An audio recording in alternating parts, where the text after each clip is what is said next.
Welcome to Command Control Power, a weekly podcast hosted by 3 certified members of the Apple Consultants Network, drawing from over half a century of combined experience. We talk shop, interview vendors and colleagues, and share what we've learned while operating our technology consulting practices. This is Joe Saponari of CyMac, and my 2 co-hosts are Jerry Zigman of MacWorks and Sam Valencia of the HCS Technology Group. For the freshest content, a peek behind the scenes, and more candid conversation about running our businesses, dealing with clients, fixing tough technical issues, and everything else you love about Command Control Power, we invite you to join us on Patreon so you don't miss any of this great content. Go to commandcontrolpower.com and click support. Pledge monthly, and you can instantly subscribe to the patron-only shows right in your favorite podcast app.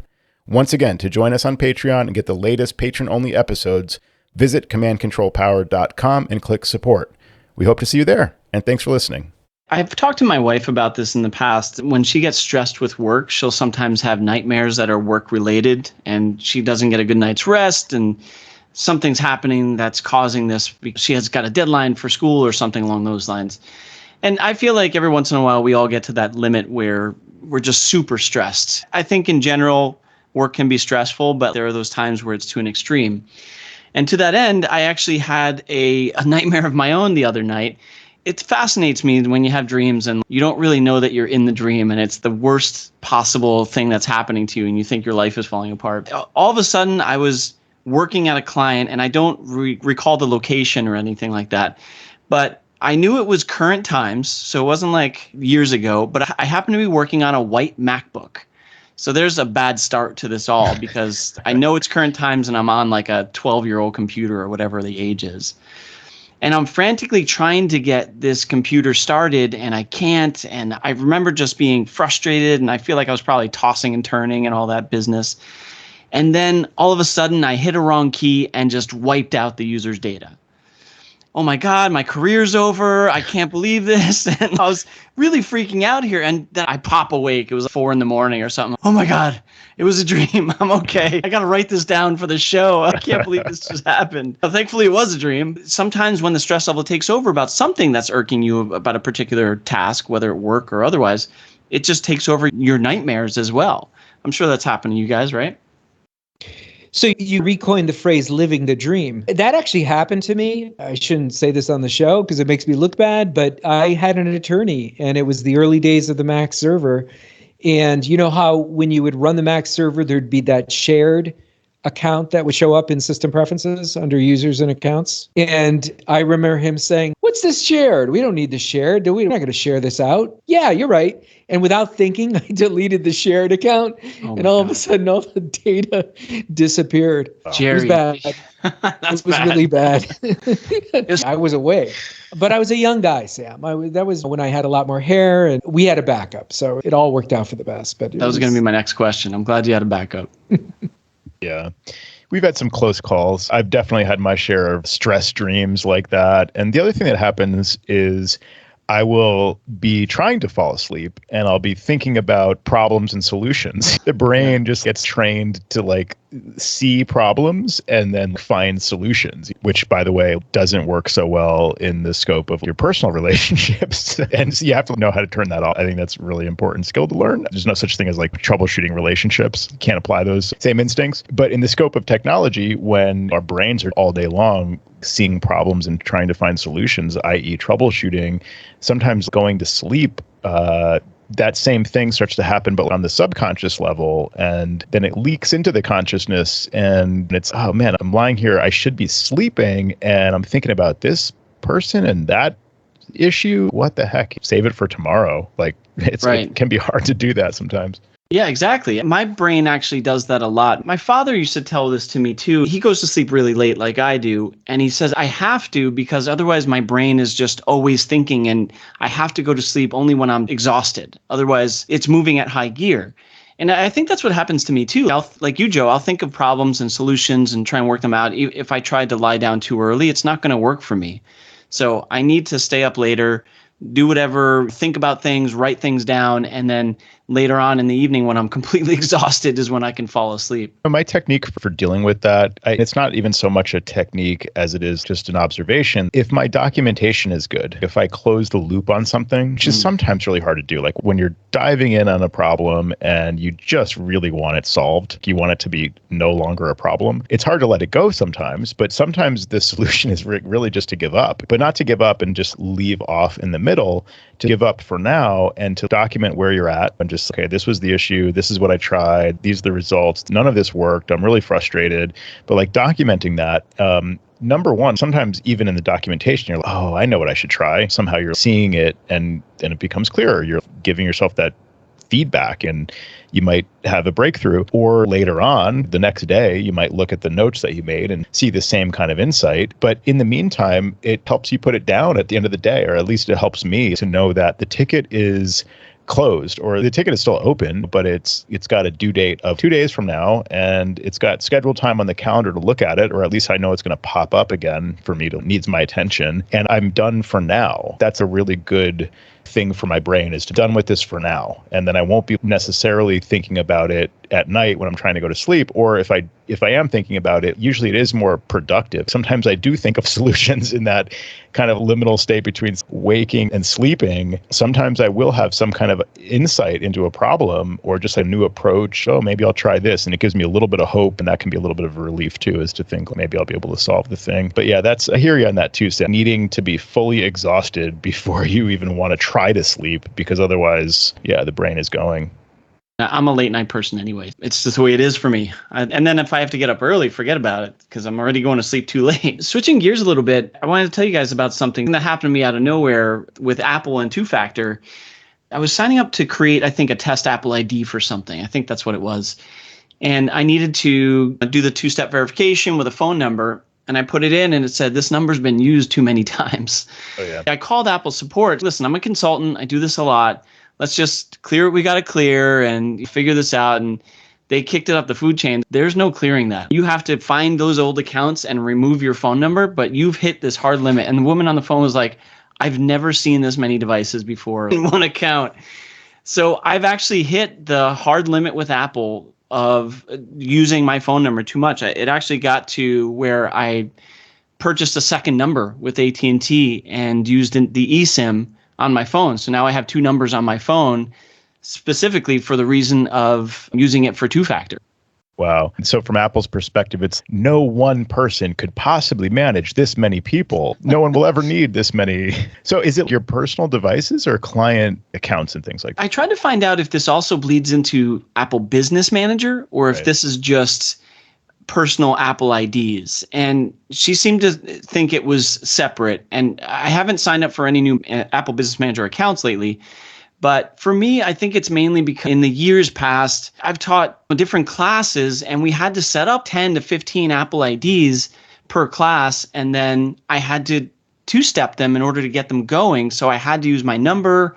So there's probably like a bunch out there that just are defunct. They're gone. I can't get back into them, but they have my number in the record and they can't do anything to clear it. They can't do anything on their end to go in and just say, remove this number. That's terrible. Wow. There's probably no way to solve that. No, just get a new number, which is what I did. Wow. But on the other side, it helped me. I've never done an eSIM setup, so that was interesting for me to do that on my phone. Yeah, that's a nice solution, too. There's also lots of other VoIP providers and things you could have used, obviously, too, but it's nice just to have the number live. Explain that for the listeners, Sam, that you were able to get another number. Take us through that. Yeah, with their, I forget which version of iPhone it started in, but it has the availability of an electronic SIM. So you don't even need the physical SIM card in your device. It can even be your main one. But I'm sure like you guys, I have my SIM card, which my main phone number is connected to, and I pop it in there when I get a new phone. But the functionality on the iPhone also allows for a secondary electronic SIM, where it has the built-in functionality to have a second phone tied to that SIM. My phone isn't unlocked because what I wanted to do, which Craig on my team did, is he has an AT&T phone, but he wanted to have an eSIM with a different provider. So he did a pay-as-you-go T-Mobile, and now he has an eSIM with T-Mobile. And I thought that was cool because you can switch providers if one of them has poor coverage or something. I don't know. But my phone's not unlocked yet, so You call up AT&T or whoever your provider is and ask for a secondary phone number, and you tell them that you want it activated on your eSIM. And you know how on our phones we have these identifiers, the IMEI numbers? There's actually on our iPhones an IMEI2 number in there. And that's the second value that they need to get to connect your number with your eSIM. And then they identify your phone that way, and you can go forward and go through the activation process. Yeah, it's a great feature. I think from memory, it came out on the iPhone 10 Plus, the bigger model of the iPhone 10, had dual SIM. And it obviously really appealed to me way back then when I was nomadic and living on the road and just fully mobile. And I didn't have it back then, but I do have it now on my iPhone, whatever I'm carrying, 12, 13, something like that, 13 Pro. And I used it just today. I was in a coffee shop working for a couple hours doing some admin stuff, and their Wi-Fi is just always not great. And so I connected to my personal hotspot, and my default, I think, was AT&T, and it was one bar, not really usable. And so you can actually just toggle. I just use the second one for data. So you can go into settings, cellular data, and you can choose which SIM is currently active for cellular data. And you can also turn on or off switching between the two, automatic switching. So it will actually switch between the primary and secondary, as they call it, SIM for data. And that's primarily how I use it and why I bother paying for that second thing. It's basically, the way I look at it is it's like carrying a personal hotspot device, like a second hotspot, but just having it be self-contained in my one iPhone that I carry. I don't have an iPad. Of course, Jerry's going to roll his eyes verbally here in a second. But if I bought an iPad, I was thinking maybe I don't need the two SIMs on my phone. But I would have cellular data like on a different carrier on my iPad, so that if I always have it with me and my phone is on, say, AT&T and my iPad's on Verizon, I have the best of both worlds there. But I think it's a really powerful feature to have that. And it sounds like it got you out of a jam with the limits on Apple IDs.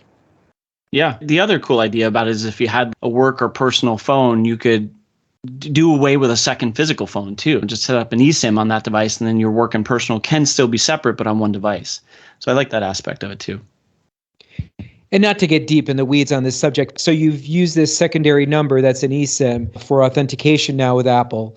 And when you get those requests that would come in via chat, they simultaneously would come in, whether it's your original number or this new eSIM number? Yeah, you can set up the eSIM number or the secondary number to be part of messages if you want, or you don't have to. But also when you go into the phone app or anything like that and you go to make a call, there's a little indicator at the top that says primary, and you can switch it to your secondary line and make the call from there. That's very handy. Yeah. Same thing for sending text messages too. You can choose when you're sending it to somebody for the first time, you can choose which number to send from. You can have that specified on a contact by contact basis, that kind of thing. So yeah, it's a pretty well integrated feature. Really nice to have that, just again, in my case, just for data. But I'm curious, Sam, did you go with a vanity phone number for the second one? Did you pick like I want a phone number in Hawaii, or did you just dream big, that kind of thing? They gave me a number that actually wasn't so bad for the 203 area code. That one sounds fine. I was doing it via chat, and as I'm sure you guys do, like I was doing a million other things, and it took like, no joke, an hour and a half via chat. The guy's like, I'll be very glad to help you with this. And he takes 10 minutes and he's, I'm very apologetic for the long delay, but here we go. Oh my God, whatever. So after like an hour and a half, here's the number. I'll take it. Just go. Just whatever. That's really frustrating. I wonder sometimes, why is this stuff so hard? You're just trying to give a company a little more money for a thing that they do every day, which is give people cell numbers. And I've had the same issue, and I'm just doing this existential soul searching of why is it like this? So it's so ridiculous. But yeah, that's a good workaround. Jerry, how's life in your world? I know we talked a little bit recently about how things are going with your plans, as we've all seen the light on some of the plans that we talked about on the Patron show months ago now at this point. But how's your sales process going? How's your client uptake on those? Sure. Thanks for asking. Just to add clarity, what I'm just going to chat a little bit about was I had an entry-level managed service plan, and I added a few more things to it, including adding Backblaze, so the client doesn't see what Backblaze costs, and adding that to the package and puffing it up a little bit, and now charging 2x. So whatever the client was paying, now they're paying twice as much. But I'm approaching my clients on a renewal basis with, hey, we've got this new support contract. And the biggest selling feature, and I mentioned this on some other shows, was I lower my billable hourly rate significant amount. It's a discount of at least 25%. So with that, and then getting them on this recurring charge every month, that's what I'm moving towards. I'm moving all my clients towards that. And so I had a couple of renewals that came up in January. And again, we're not talking about big clients. We're talking about 2 people, 3 people operations, and 2 business organizations. They both said, yeah, we're not going to do that. Okay, we'll be happy to work with you on a pay-as-you-go basis at our normal hourly rate, and no harm, no foul. But what I have been successful with is signing up more residential users. And now on the one hand, hypothetically, you would think like a residential user might be more overhead for you. But taking a step back and looking at how much servicing those 2 business clients needed versus a residential user doesn't use their computer as intensely as a business user would. So a business user, Monday through Friday, sometimes Saturday, they're on the computer from 9 a.m. to 5 p.m. And they're always running against possible things that might create these scenarios where they need to reach out to you and they want support.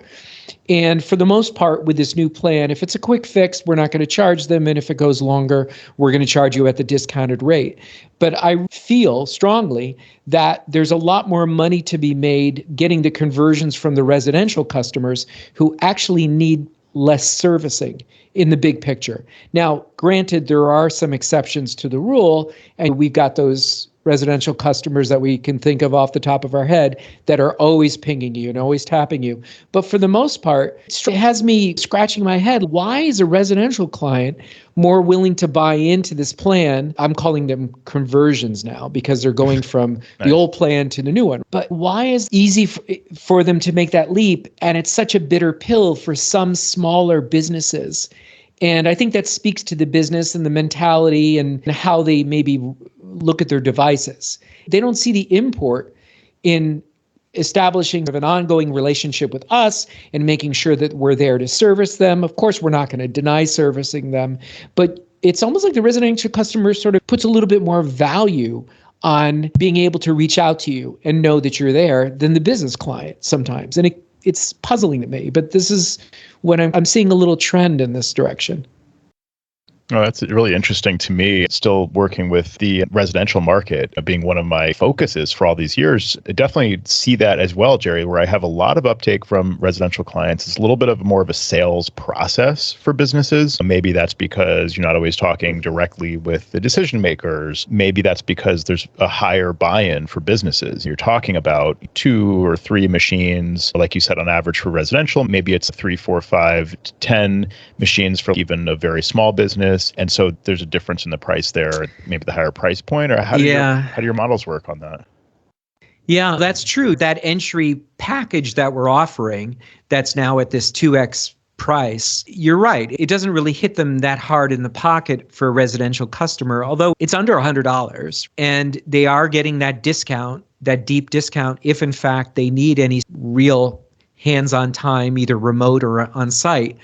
But you're right. It's very hard for those businesses to even look at that entry-level package and say, we got 10 computers and we got to multiply it times 10. And that seems like a lot of money. And there's some are going to fall by the wayside. And those people, again, we're keeping positive communication, open communication with them. We're not going to reach out to them every month and say, oh, how are you doing? Maybe you want to consider our package again. They know how to find us. And you just have to be willing to take that leap of faith and know that some people are going to drop off and you're going to gain others on the upside. And I've been gaining more residential clients. We wouldn't see them very often. And now we have this ongoing contact with them. We're aware of their backups and they're seeing little reminders that we're updating their computers, maybe updating their Microsoft Office suite, or just doing some general triage with removing malware. I think they can appreciate having more communication than only seeing you when things really blow up.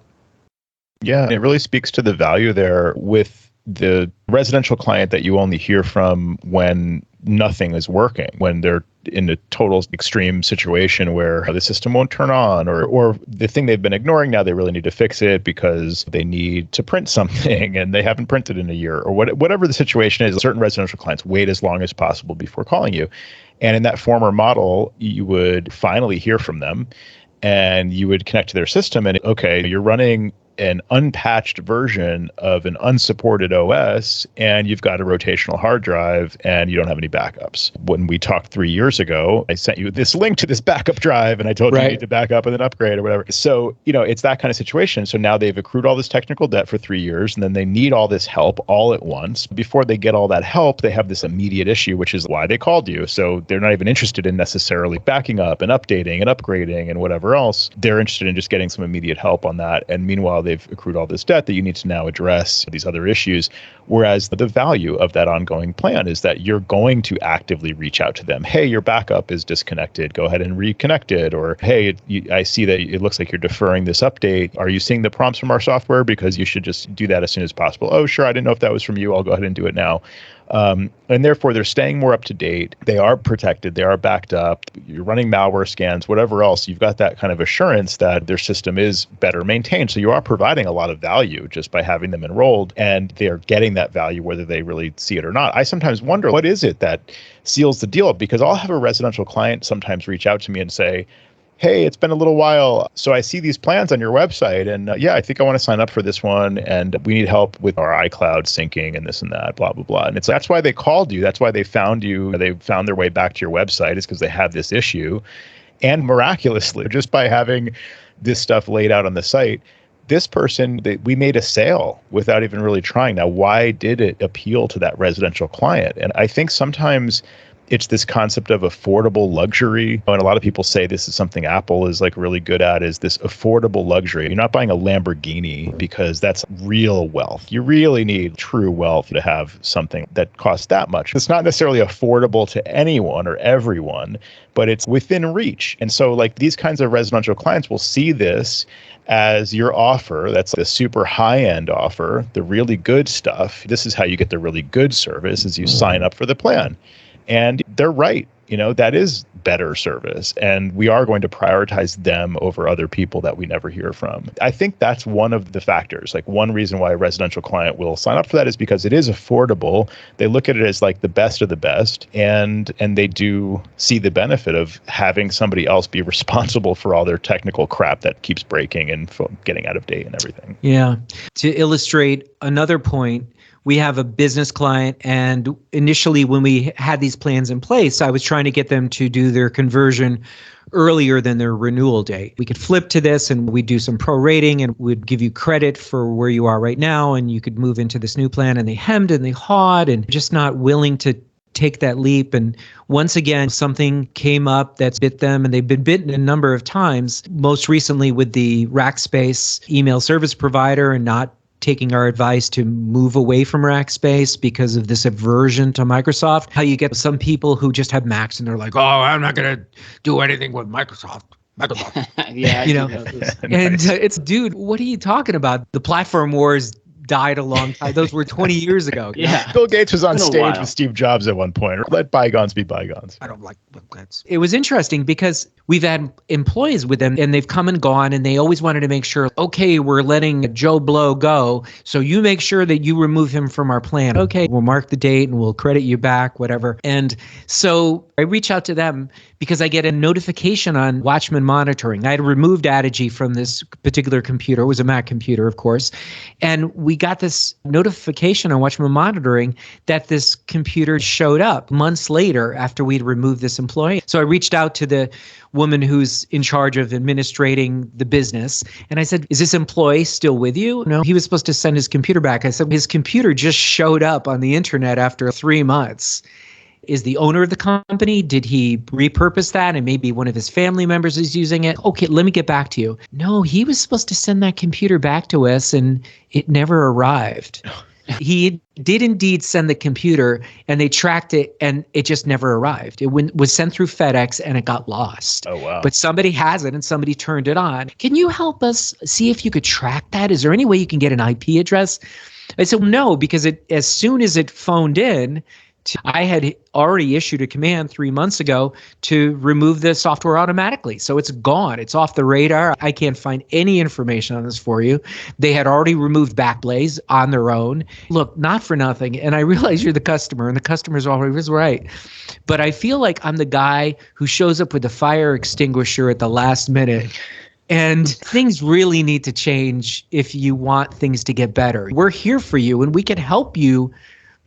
We can make this so much easier for you. Just call us. Yeah. Yeah, but you have to pay for it at some point. You can't just hem and haw and say, oh, this is too expensive. That we don't want to do this. We don't want to do that. And if you're going to send back a computer, I said we could have remotely wiped it. We could have remotely locked it until you had it in possession. We never even knew you were sending this out. It's ridiculous. But this is the way some companies operate, and it's so damn frustrating. Yeah, it's the fact that they've always done it that way. Sometimes it's really hard to show them the light on it was this way, and now you can sign up for this service, pay more, and you get more, and it all works better. You're paying for the relationship part. And some people will eventually get it. I don't know why there's a lot of resistance, and then there's a breakthrough. And some clients don't. If they can just keep not paying monthly, they're happy to not pay monthly. Yeah, they're saving money, see? There's got to be some disincentive to doing that. I've been getting more comfortable sending invoices for all the time we spend sometimes on these old systems. Hey, this person's computer is doing this and we're spending all this extra time on it. And this computer's been on the list of things that you need to replace for 2 years. So I'm tired of the spinning beach ball when I have to support this system for this end user. I'm getting concerned about the lack of follow through on these necessary upgrades. And then the invoice will be for the entire time. Whereas with a lot of other clients, I might go easy on, I don't have to be charging if I can do something else and I'm just waiting for something to finish. Sometimes that multitasking burden is founded when it's an older system and every step is a lot of waiting. So you're going back and forth and waiting. I'm just charging more for that stuff now. And I've been thinking about, is there a surcharge? When you've made the recommendation, you've given them the benefit of the doubt, you've given them extensions on doing this, and they're still rocking this unsupported system, then, do you start to just send the invoices with some kind of surcharge on it? Support unsupported system, 1.5x multiplier, The Joe penalty box system. Yeah, they think they're saving money. If you can demonstrate you're not saving money, you're just creating frustration and it's costing you the same amount of money anyway. You're just not doing the thing you need to do. Maybe that helps those people. I don't know. Yeah, but then at some point you have to vote them off the island. You just can't change the mindset of some of those people that will only look at those hard numbers as opposed to like the bigger picture. I don't understand it. Even me, when I'm all right, I'm going to try and fix this toilet on my own at the house. And once I realize I'm over my head, because I don't want to pay the plumber, but once I realize I'm over my head, I have to then I realize I need the expert in the game. You just got to know when you need the expert in the game, and you can't do this on your own or without them just to save a couple of bucks. You got to stay in your lane. It's true. What was the quote from The Big Lebowski? Donnie, you're out of your element. Out of your element, yes. That's such a good movie. Yeah, that's good to hear you've had some uptake, if not so much in the business side, Jerry. At least the residential clients are coming through, and I've been working that angle myself. I made a pitch recently to a client where it occurred to me a couple times, is this client on our plan? I kept thinking they were. It's like they should be. I thought they were. They aren't. And so I made the pitch to them like, hey, we really think you should be on this plan.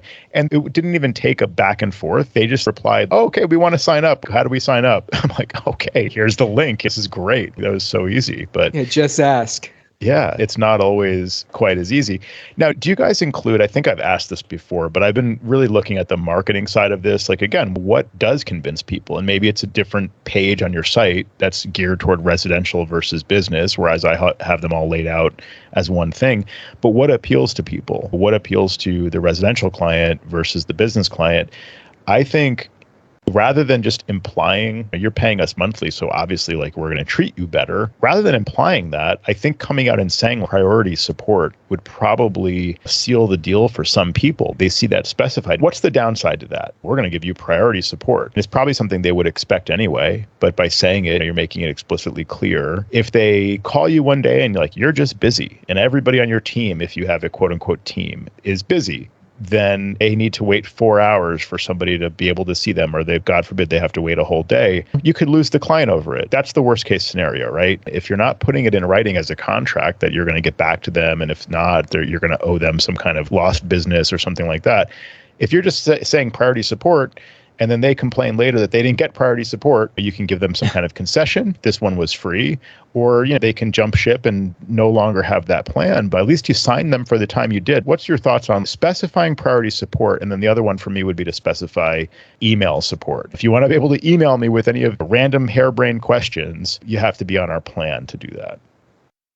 You think it's a negative thing to say we don't care about you a thing if you're not on priority support plan? I don't even think that would be a downside because it's only going to be put on this page. It's not going to be on our normal site. Call us right now. We'll see how we can help you. Asterisk, if you're not on our plan, good luck hearing back from us. You're not going to specify the negative side of that. You're just going to put it on your plan where it says priority support. I think that anybody who's not on the plan would understand you have to prioritize based on who's paying the bills. Do you guys specify priority support, email support, text support, dedicated helpline? Do you put any of this into the marketing side?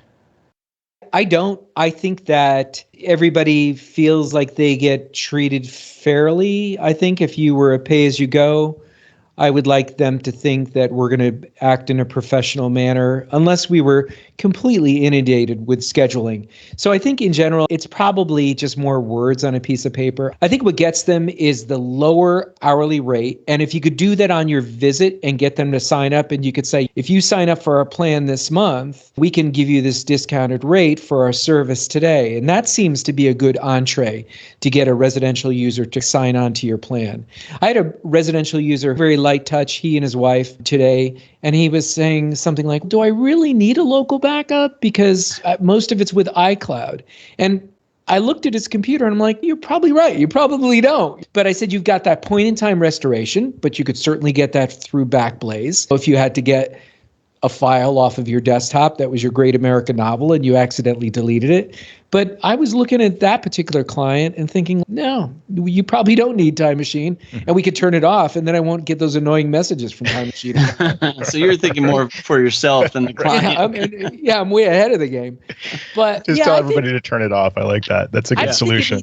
I don't think it needs very many bullet points to get them to sign on. Either they're of that mindset, that's what they want to do when they want to build this relationship with you, or they're just looking at the bottom line and they're, holy moly, this is $200 out of my pocket every month for my 3 computers or whatever sort of deal you worked out with them. The other thing, too, I had mentioned on another show is if somebody's really pushing hard, if you've got the right pricing model, you could say, all right, you know what I'm going to do? I'm going to give you a 50% discount on the second computer. And you could still walk away putting a few dollars in your pocket, and you got them on the hook on a month-to-month basis.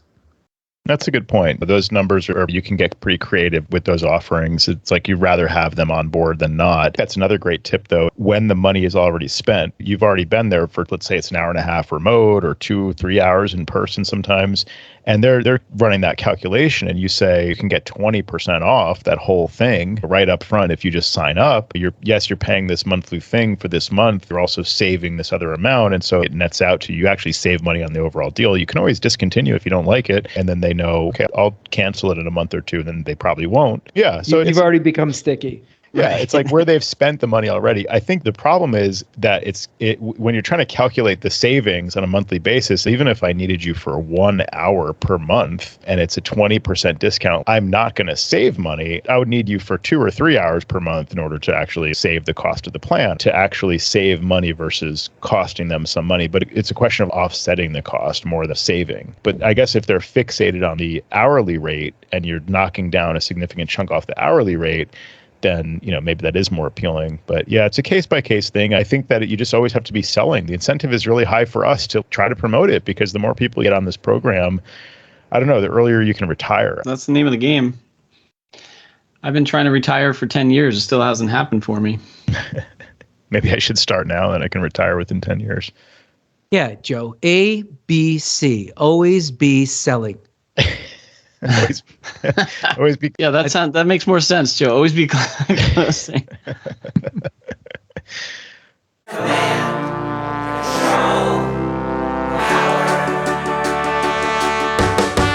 Jerry does his voices of customers of all kinds. Am I on the cloud? Joe spins his deeply detailed yarns all the time. I have a whole story about this. Sam is on the road again, phoning in from a hotel. At least we know where I am. Half a century